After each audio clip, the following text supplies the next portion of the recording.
Welcome to Be a Smarter Homeowner podcast, where you'll discover strategies to save money, save time, and be better organized in managing your largest financial asset and biggest expense, your home.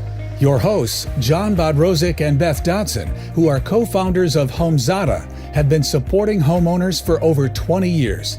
They are here to share with you their tips and suggestions, as well as interviews with industry experts, with the goal of helping you become a smarter homeowner. Now, here's your hosts, John and Beth. Well, welcome to Be a Smarter Homeowner podcast. And I am one of your hosts, Beth Dodson, and I'm with my other host and co-founder of Homeowner, John Bodrozic. Hello, everyone.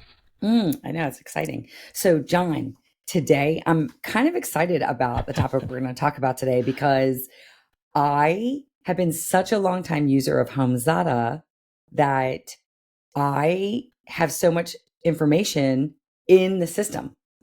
And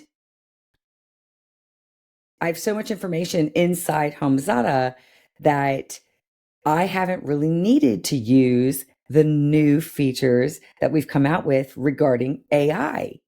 And so I'm hearing from a lot of customers, they are loving the new features in AI. So I want to start this podcast by talking a little bit more about AI, what it means to homeowners, and a little bit about how we see AI, and make this kind of a series on the specifics of AI. And we'll be talking about this throughout the year on different elements of specifically how AI can make a difference.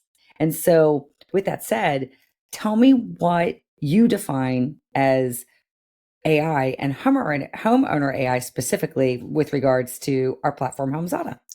Well, Elizabeth, first and foremost, if you think you're excited about this, I'm even more excited about it because I've been rolling up the sleeves and sort of implementing homeowner AI for going on about 12 months now, and seeing the results are just absolutely amazing. And I'm quite excited about sharing the concepts because I think a lot of people may never experience something like this. Clearly, we've got, homeowners that fit into all different age brackets.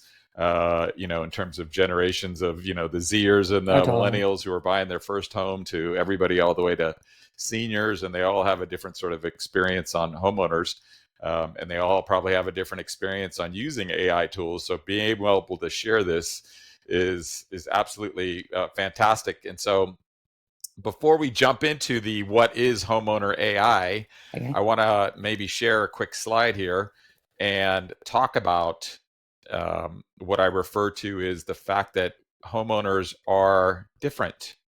Oh, yeah, totally. So for those of you who are listening, you can always come back and see some of these slides a little later. So when we think of homeowners, right, it's a single term that anybody who owns a home can identify with, right? It's like, I own a home, you own a home, our friends own a home, family owns a home. But what we've done is try to segment, obviously, lots of different what I call types of homeowners, sure, right? So here's just an example of trying to break that down into, what we call use case scenarios or different types of customer segments. So the first one on the left is Allison, and she's a first-time home buyer. Usually it's Gen Z or millennials, but you obviously have people that are in their 40s buying their first home. Right. Then you have sort of, married couples or partners or people deciding to buy a home together.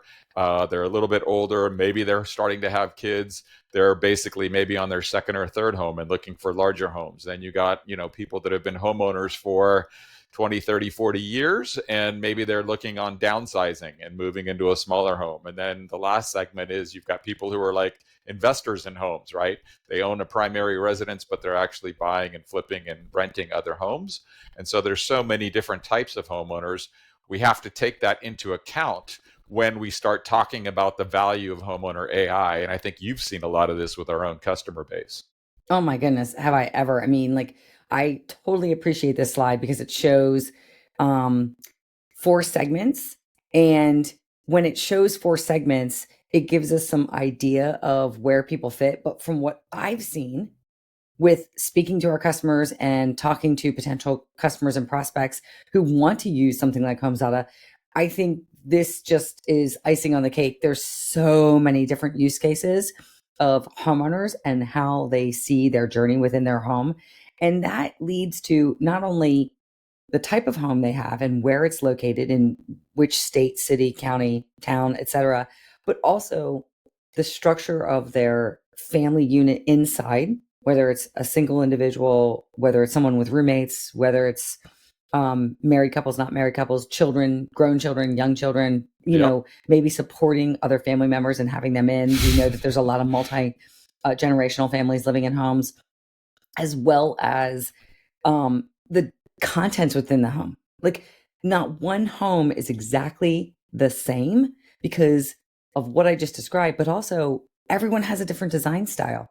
Everyone has different finishings. Everyone has different furniture. They have different items and tchotchkes that they like all over their house. And so because of that, what you need to know about your home is individually, uniquely yours. Correct. And that goes for your first home, your second home, your rental properties, everything, if you decide you want to own multiple homes. But every solitary home is completely different. And that's why I find this so fascinating, because I think with AI, we're going to take the next step to helping homeowners manage these homes, because the homes are so complex and we want to make it so easy. Absolutely. And that's a great segue into essentially when you think about homeowner AI, you have who are the occupants of the home and what's their knowledge of being a homeowner and being a homeowner of that specific home, right?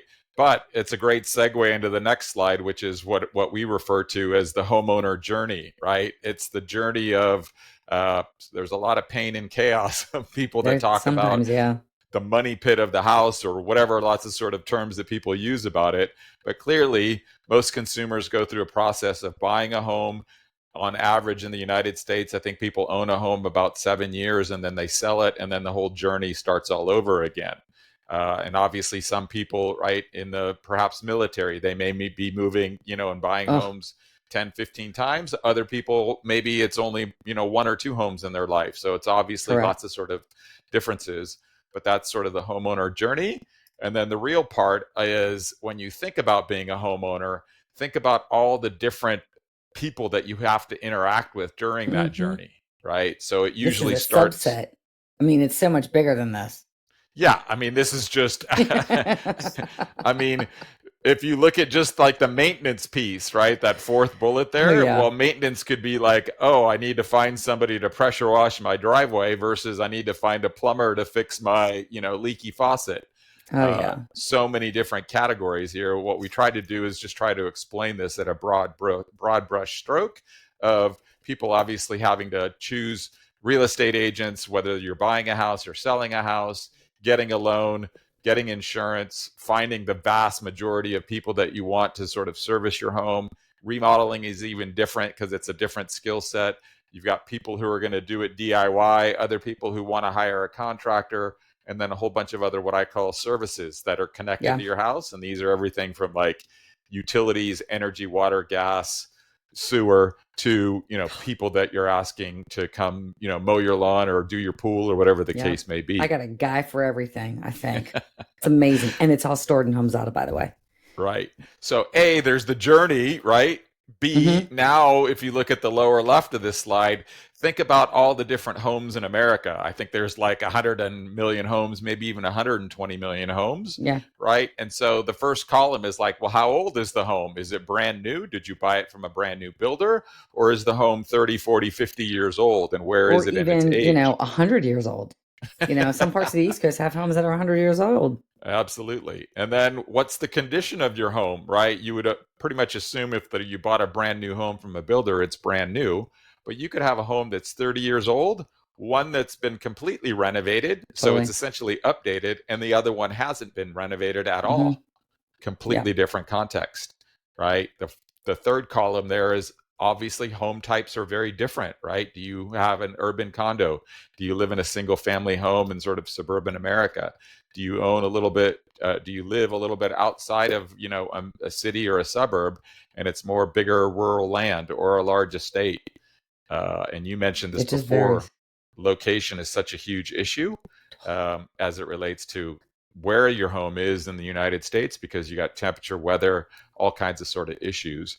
At the end of the day, when you consider all these dynamics, essentially every homeowner has a million different questions about their house. And where do they go to get the answers to those questions? All kinds of places.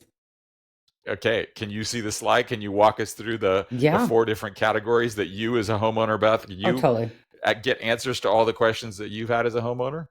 So definitely I would reach out to family and friends and neighbors if I needed certain things that were locally driven. I definitely do that. One of my little places is small, so I sometimes ping my property manager. So that's also kind of in that neighborly aspect.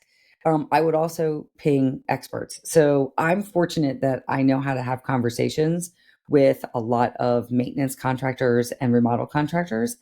But I would call them and ask experts. Or as another way of calling an expert, I had this issue just recently come up. I have to replace a faucet piece in my one of my shower wands, and fortunately, I know where I purchased it, and I know the model number and the serial number and etc. So I pinged directly the manufacturer on their Yep. website to do all that. But if I don't have that answer, then yeah, I have to go to a web search, whatever your favorite, internet provider connection is.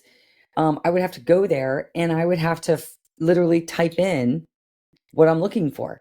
And one of the things I notice is that a lot of people don't type in a thorough explanation. And while I'm typing in this thorough explanation, I think the web pages grab what other people have said.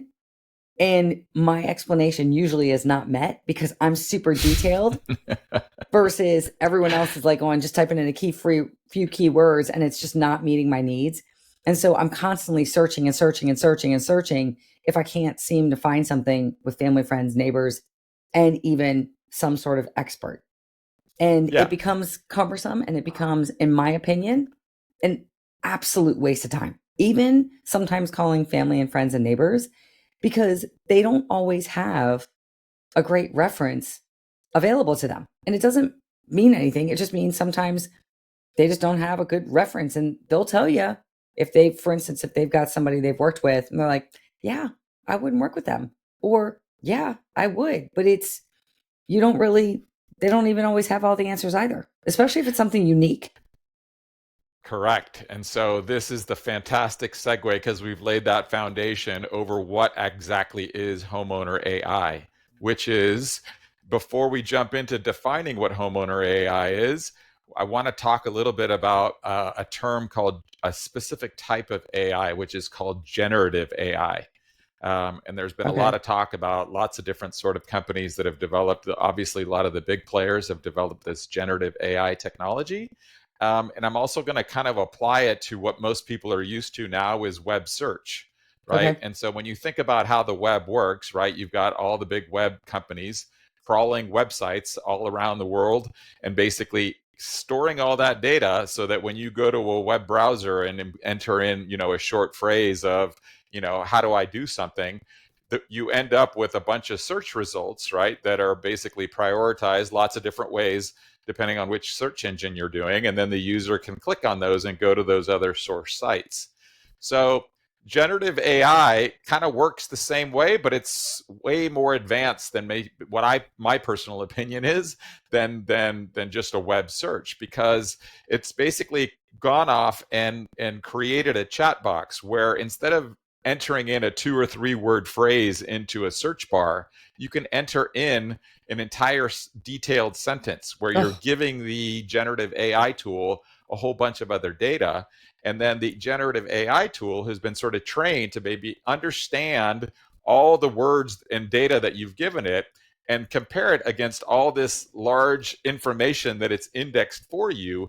And then instead of producing a list of links that you could go to, it actually tries to produce it in like a conversation where it basically produces text that you can actually read. And so it's essentially generative AI is a type of artificial intelligence that's based on what I call a vast amount of data. And that data can now mimic human language because you can talk to it in a text box and then it's going to respond to you in a text box.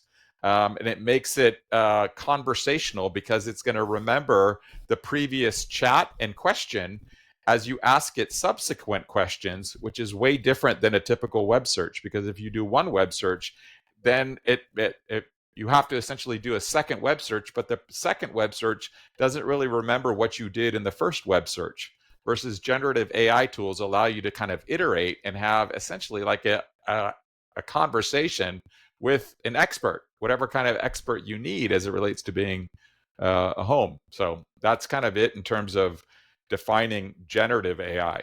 Any So it questions basically on that? takes my ability to create a complete sentence on a web search and get real information that meets my specific criteria because I'm giving it full detail. Correct. And I'll give Everything you an that I example wanted to do. because I know you're passionate. I'll give you a generic example of generative AI because I know you're passionate about, diet and nutrition. You Mhm. can ask it complex questions. Provide a list of fruits and vegetables and compare them as it relates to the amount of sugar and fiber in them because I have this certain medical condition, and you could put whatever it in there. Yeah. So you can see that my question was much more long form. It was more than just a simple, find me a list of fruits, grown in Georgia. It was a complex question. Yep. And the generative AI tool can break down that question and actually provide you all of that in a response. And then once you see the response, you can have an ongoing conversation with it. Yeah. No, that's great. I love that. I'm glad we have that. Absolutely. So now Homeowner AI, essentially, why is it a step above what I call generic generative AI tools? It starts with back to the whole journey that we've been talking about, which is every home in America is unique, right? You could be in a 2,000 square foot home that's 20 years old in San Diego, and you have a question about what maintenance should I do? And you have a 5,000 square foot home in Minnesota and ask it, what maintenance should I do? The Homeowner AI takes that property specific information and it tailors the message to your house based on your location, age, and size. Huge. Because it needs to be different, because as we all know, and Yes. you're a big proponent of this, where you live has a huge impact on Matters. how you maintain your house. Correct.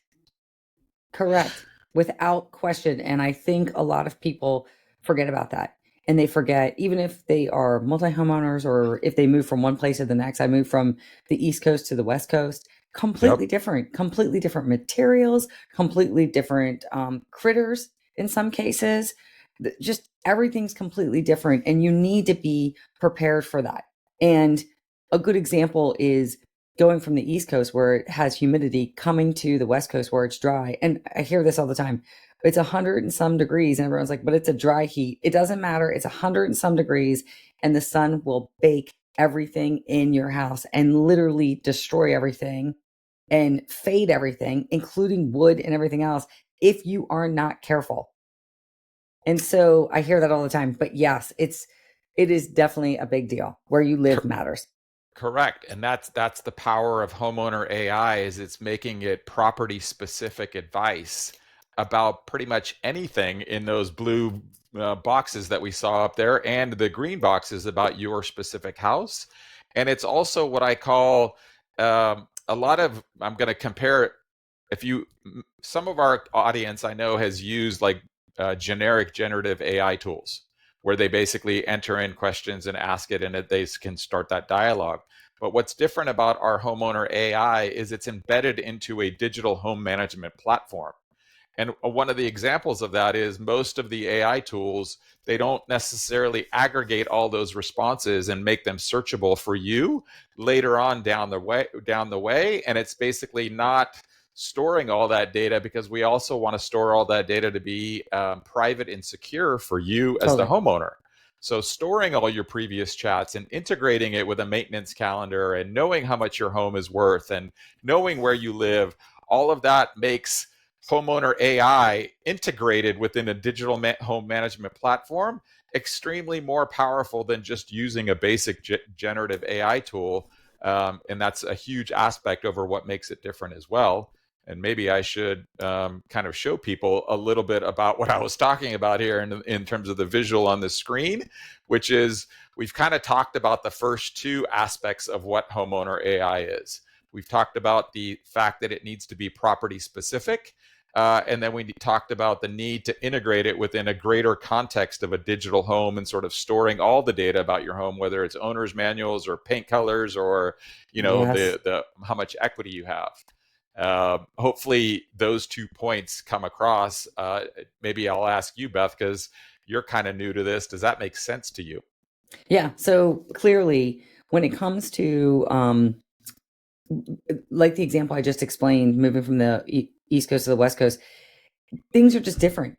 And having the understanding of weather patterns, the specific property, I mean, the fact that I don't have a basement in the West Coast, but I did on the East Coast, that is completely different, completely. And so I need to be able to understand all the specifics, especially for those people who are moving all over the place. And then understanding when I ask it specific questions, retaining that information also is important. And the reason why I say that is going back to my example earlier. I had a shower wand that broke because there's a piece in it that broke, and maybe the manufacturer just didn't make a really good piece because it's the second time this is broken in 20 years. But I was fortunate that I kept the information inside HomeZada to reference that when I did place a query to the manufacturer. Mm-hmm. And so by the homeowner AI keeping that information, it gives me the benefit that if this should happen again, then that data is already in there as well. So that's really important so that it makes, I believe, the context of maintenance easier, repairs easier, and replacements easier because it's clear and I don't have to go hunt for something brand new. I can get exactly what I had before, make it simple, give me myself time back as well as be really efficient. Absolutely. So, wanted to kind of continue on because I think these bullets on the screen here, really the sum of all of them is what really defines homeowner AI. So we've talked about the first two. I've kind of talked a little bit about the third one, which is it's essentially a long form Q&A with text with what I call generic home experts. But what does that actually mean? For the people that are, just listening to us, I've got also a screenshot of a hot water heater. Right. So let's say you're a first time homeowner and you get reminded that it's time to drain your hot water heater. And you're like, what does that actually mean? Right. How do I actually do that? So essentially, your expert that you're searching for is somebody with a plumber's knowledge or, how to actually service a hot water heater. Well, you could then open up the homeowner AI and ask that question, like, how do I actually maintain this? What should I be looking for? And so one AI chat is, how do I maintain my, hot water heater? 2 months from now, it may be, hey, I'm contemplating doing a kitchen remodel. How much is this going to cost me? Or what products should I use? 6 months from now, it's hey, I'm thinking about selling my house. How much equity do I have? What's my estimated closing cost for my specific house, given all these other things? So if you remember that homeowner journey, there's so many different people that homeowners sort of interact with, whether it's on the maintenance side, on the remodel side, on the, I want to get a loan, I want to buy a new house. The insurance is such a huge issue in America with obviously lots of climate and weather disasters. So many different sort of what I call experts. And essentially homeowner AI allows you to have access to all this information specific to your house 24/7. It's brilliant. You could work during the day and go like, oh, I've got insomnia and I want to answer all these questions, right? You're getting all that feedback at your time and at your disposal, and having these sort of long form discussions makes it super, super powerful to help homeowners essentially be better at managing their house. Yeah, I hope nobody has insomnia, but that's a whole different story. Okay, maybe that was a bad example. Yeah, Maybe they keep going. work the day. Maybe they work during the day, and they end up sort of sorry, work at night, and whatever. They could move on, John. Yes, Um, move on. okay, one of the other big things about homeowner AI is the fourth bullet on that screen, which is most people think of AI in a chat box where you're actually typing in a long form question. Well, our homeowner AI tool allows you to actually take a picture of a room in your house and you basically submit that to the homeowner AI and you ask it, like, for instance, to identify the objects that are in that picture. So it's essentially processing your photos, identifying the things that it finds in those photos, and now you can obviously get data where it's essentially creating a new data set. And this is obviously very important in sort of what I call the home inventory piece of managing your house in terms of documenting all the fixed assets and personal property. Think about how quickly you can do that and the level of accuracy that you can get when you could walk through, the 10 rooms of your house. And you can see on the screen, for those who are watching, a broad view of sort of a room. It's going to identify all those things, and you do that in 10 seconds and you hit save, which is a massive, massive, massive time saver. I'm so excited about that. Yeah, I mean, like home inventory just got easy to do. So everybody who complains about, oh, I got to take a home inventory, it just got easy to do. Now I know we've actually been doing some of this AI for years in HomeZada, meaning taking video AI and recognizing the items in the space. Like we've been experts at this for a while, and and now all of a sudden we're in a place where we've upped that game. Tell me a little bit about the difference about, we did the video recognition, which is amazing. And then now we've taken it to the next level. Yeah, absolutely. It kind of goes back to the fact that AI, or artificial intelligence, is a broad term, and there's different kinds of AI, right? And so, yeah, HomeZada has been working on various kinds of AI tools. A lot of that has been what I call us doing the processing on the back end, and the user basically sees something created for them.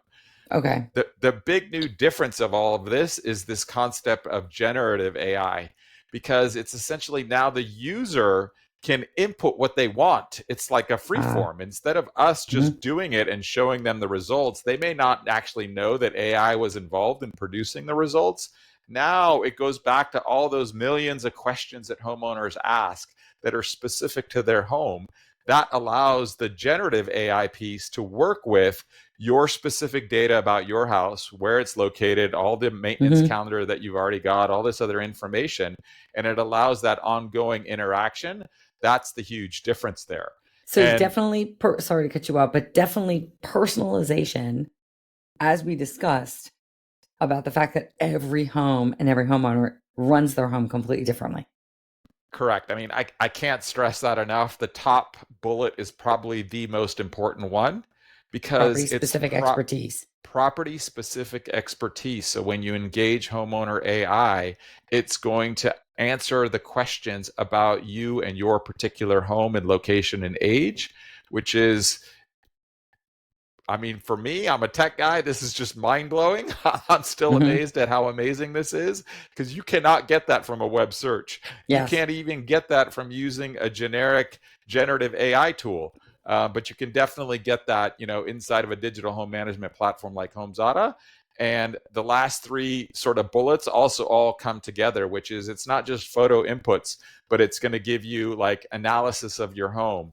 And like an example of that is, well, I just moved to, Little Rock, Arkansas.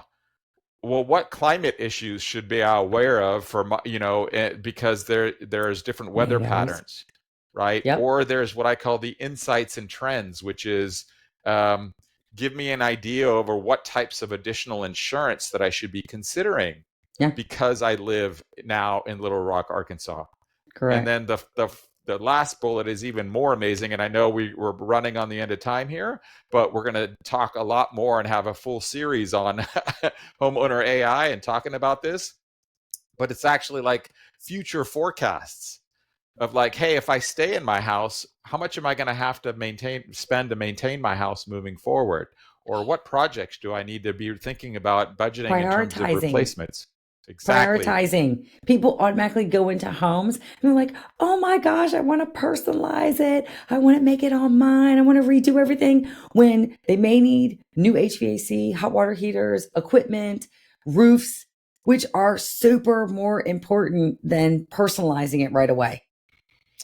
Exactly. So I'm essentially done, Elizabeth, in terms of trying to define what homeowner AI is. You know, we kind of went through every homeowner is different, every home is different, the whole journey, so many people that you talk to. And now hopefully people get at least a baseline understanding over what specifically homeowner AI is and how important it is. Yeah, this sounds like it's going to be amazing. I'm excited to see when we get in and we dive in a little deeper into some of the specifics that we offer inside HomeZada, because I think these are important. And just FYI, we've got new customers telling us how important this is in various scenarios. Absolutely. And not one scenario is the same. It's crazy. Correct. And so we learn from our customers as much as we learn from ourselves using the products and what have you. But no, this has been a great frame of understanding AI, generative AI, homeowner AI, how it plays a role in people's lives and how it can make their lives easy in so many ways, like unbelievably easy. And I'm excited to see what's next. But I'm glad we had this conversation. Any last thoughts before we go? Nope, all good. Oh, perfect. So for everyone else who's listening or watching, if you are listening, you can come back to the video and see some of the slides. There are 3 slides to give you some context if that helps you. But for those of you who came, thank you so much for listening to Be a Smarter Homeowner podcast. We hope you liked everything we're talking about. We're excited about the series on AI, and we'll keep touching base on other topics as it relates to home ownership and how we can help. And if you like this, please like it, share it, subscribe, etc. We love making sure as many people know about how to manage their home more effectively. And that's why we're here. So have a wonderful day, and we will see you in the next Be a Smarter Homeowner podcast. Thank you for listening to the Be a Smarter Homeowner podcast. Visit beasmarterhomeowner.com to sign up for our newsletter and find out more about software to help you save time, save money, and manage your home.